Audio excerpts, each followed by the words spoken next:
Sudah? Setelah itu sahabat Muawiyah tatkala akan meninggal dunia berwasiat dan menyerahkan kepemimpinannya kepada anaknya, yaitu Yazid bin Muawiyah. Yazid bin Muawiyah. Ringkas cerita, sebagian para sahabat tidak menerima, karena semestinya dikembalikan kepada keluarga Sayyidina Hasan. Di sana juga ada adiknya Sayyidina Hasan, yaitu Sayyidina Husain. Ini yang ingin saya ceritakan ini. Ya, saya harus mengambil cerita yang panjang ini ya, karena ini bulan Muharram, masih urusannya panjang sekali ini. Kemudian tatkala Yazid bin Muawiyah dibaiat oleh beberapa orang yang di dalam istilah kita pro kepada pemerintahan sahabat Muawiyah dengan keturunannya, yaitu Bani Umayyah, maka Sayyidina Husain tidak dapat menerima. Bukan Sayyidina Husain saja, beberapa sahabat juga tidak bisa menerima. Ya, ini kan bukan turun-temurun. Kekhalifahan itu adalah dipilih secara bersama, yaitu dengan alul halli wal aqdi, yaitu miswarah di antara umat Islam. Wa amruhum syura bainahum. Dalam Al-Qur'an dikatakan wa amruhum, urusan umat Islam itu syura bainahum, harus dimusyawarahkan, bukan turun kepada anak-anaknya, bukan warisan. Ya, bukan kerajaan saat itu. Jelas? Maka Sayyidina Husain memutuskan untuk keluar dari kota Madinah, karena pusat pemerintahan kan kota Madinah, yaitu keluar menuju Makkah, mau pindah ke kota Makkah. Beliau tidak bersedia membaiat siapa? Yazid bin Muawiyah. Secara panjang saya potong ya. Kemudian di tengah Sayyidina Husain ini akan atau dalam perjalanan ya menuju Makkah, ada utusan dari orang-orang Kufah. Kufah itu satu wilayah di Irak, ya, satu wilayah di Irak, ya. Negara Irak itu ada namanya Kufah di sana. Ada Basro, ada Kufah, ya ada. Nah, orang Kufah ini dulunya adalah orang-orang yang lebih pro terhadap Sayyidina Ali daripada kepada sahabat Muawiyah.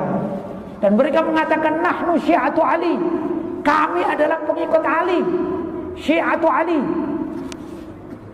Maka mereka berpikir, wah, ini daripada Husain ini pergi ke Mekah, mending kita undang. Maka mereka mengirimkan delegasi dan surat yang isinya mengatakan, wahai cucunda Nabi, wahai Sayyidina Husain, sebaiknya engkau datang ke Kufah, kami akan membaiatmu. Ya, kami akan membaiatmu. Nah, saat itu sebagian sahabat tidak setuju. Kenapa? Karena di Irak itu ada satu makalah, yang makalah ini juga terkenal di zaman itu, dikatakan ahlul Irak, ahlul nifaq. Ada satu makalah dikatakan ahlul Irak, ahlul nifaq. Orang-orang Irak itu banyak orang-orang munafiknya. Ya. Maka keluarga dari kerabat-kerabat Sayyidina Husain itu banyak yang melarang. Salah satunya adalah putra Sayyidina Abbas, yaitu Sayyidina Abdullah bin Abbas. Beliau mengatakan, wahai Husain, ya, engkau jangan pergi ke Kufah, saya mengkhawatirkan keselamatanmu. Ada lagi putranya Sayyidina Umar bin Khattab, juga namanya Abdullah bin Umar, ya. Sayyidina Umar bin Khattab punya putra namanya Abdullah. Jadi Sayyidina Abdullah bin Umar juga melarang, wahai Husain, jangan kau pergi ke sana. Ada lagi juga namanya Sayyidina Abdullah bin Ja'far. Ini juga orang-orang dekat dengan Sayyidina Husain, semuanya melarang. Dan masih banyak sahabat-sahabat mengatakan, kamu tidak usah pergi kemana? Ke Kufah, karena khawatir.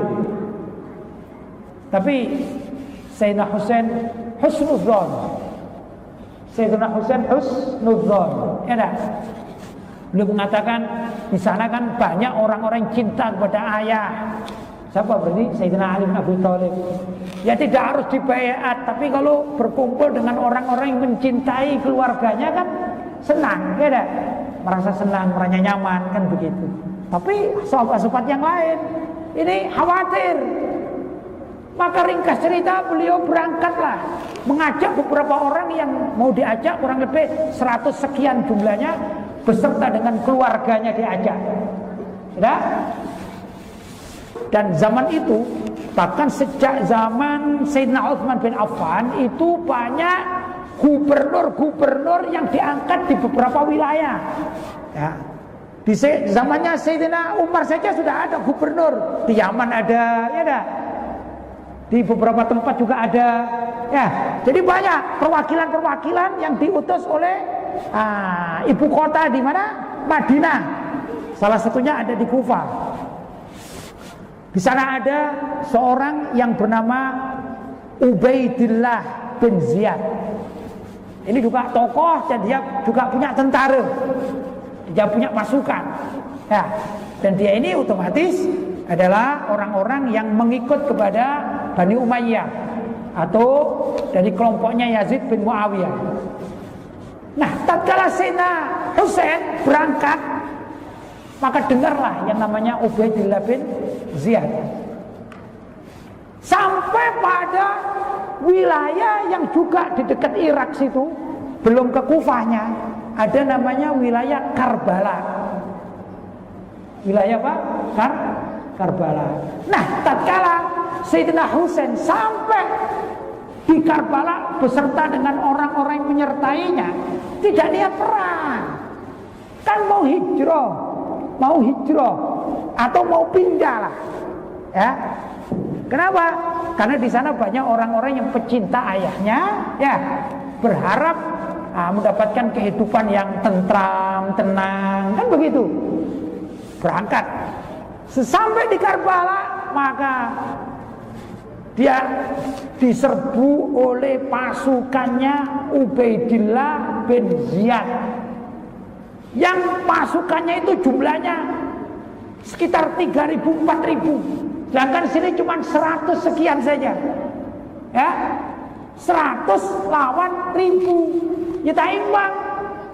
Maka banyak terbunuh. Kawan-kawannya, sahabat-sahabatnya Sayyidina Husain banyak terbunuh. Dan Sayyidina Husain kepalanya dipenggal. Dalam riwayat bahkan ada yang membawa kepala itu ditusuk di atas tombak dan dibawa keliling begini. Nah, itu sangat menyedihkan. Kita umat Islam merasa terenyuh. Ini cucu Nabi yang tatkala kecil ini Sayyidina Abdullah bin Abbas pernah melihat, menyaksikan Nabi itu mengecop mulutnya, lisannya siapa tadi? Sayyidina Husain bin Ali. Maka tatkala ini ada kepalanya Sayyidina Husain, ya, didengar oleh Sayyidina Abdullah bin Abbas, marah. Katanya itu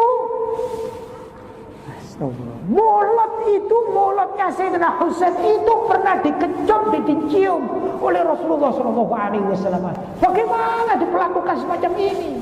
Apakah Nabi tidak murka? Ya, ini peristiwanya. Kita umat Islam sedih. Ya, Nabi pun pernah menangis. Suatu saat Nabi menangis tatkala putra beliau yaitu Sayyidina Ibrahim wafat. Sayyidina Ibrahim wafat, putra Nabi, saudaranya Siti Fatimah wafat. Nabi pernah meneteskan air mata. Artinya sedih tatkala kematian itu boleh, kita pun boleh.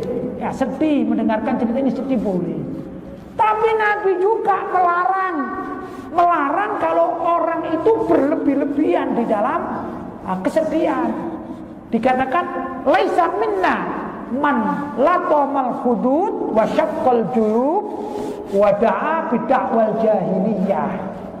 Bukan termasuk umat Islam orang yang kalau merasa sedih karena ditinggal mati oleh keluarganya itu latamal hudud, memukul-mukul wajah atau pipi, wasyaqal juyub atau merobek-robek saku baju atau juga bajunya, wada'a bidakwal jahiliyah dan berdoa meraung-raung seperti orang-orang jahiliyah. Sekarang ini kan harinya masuk waktu Asyura, dekat ya. Yang tadi itu kita bahas sudah. Musimnya ini orang-orang Syiah yang di Karbala maupun di Iran dan di mana-mana, mereka merayakan wafatnya Sayyidina Husain. Kata mereka namanya arba'in. Mereka ini memukul-mukul badannya, yang namanya niyaha ya tadi itu, meraung-raung memukul badannya, bahkan dengan pisau, dengan tongkat, dengan rantai, sampai berdarah-darah. Ini kelakuan orang-orang jahiliyah, sehingga orang-orang Syiah itu sudah keluar dari ajaran Islam karena mengikuti tradisi-tradisi jahiliyah yang dilarang oleh Nabi Muhammad Sallallahu Alaihi Wasallam. Kita sedih boleh, tapi tidak boleh melebihi batas. Ya dah. Itu kebiasaan orang-orang Syiah ini yang ingin saya sampaikan, yaitu kita jangan sampai mengikuti orang-orang Syiah di dalam urusan yang demikian, khususnya karena mereka sesungguhnya bukan penolong Sayyidina Husain. Jadi saya lanjutkan sedikit, orang-orang pengikut Sayyidina Ali bin Abi Thalib yang mengaku sebagai Syiah atau Ali dari Kufah ini tidak ada yang membela Sayyidina Husain sama sekali. Bahkan menurut riwayat sejarah ini, mereka justru berkolaborasi, bekerja sama dengan pasukannya Ubaidillah bin Ziyad. Jadi berkhianat, naudzubillah min dzalik. Memanggil, ya, berani memanggil tapi tidak membela, mendiamkan, bahkan sebagian justru berkhianat. Karena itu apa yang dikhawatirkan oleh Sayyidina Abdullah bin Abbas, Sayyidina Abdullah bin Umar, Sayyidina Abdullah bin Ja'far, ya dah, ini terjadi, kekhawatiran itu terjadi.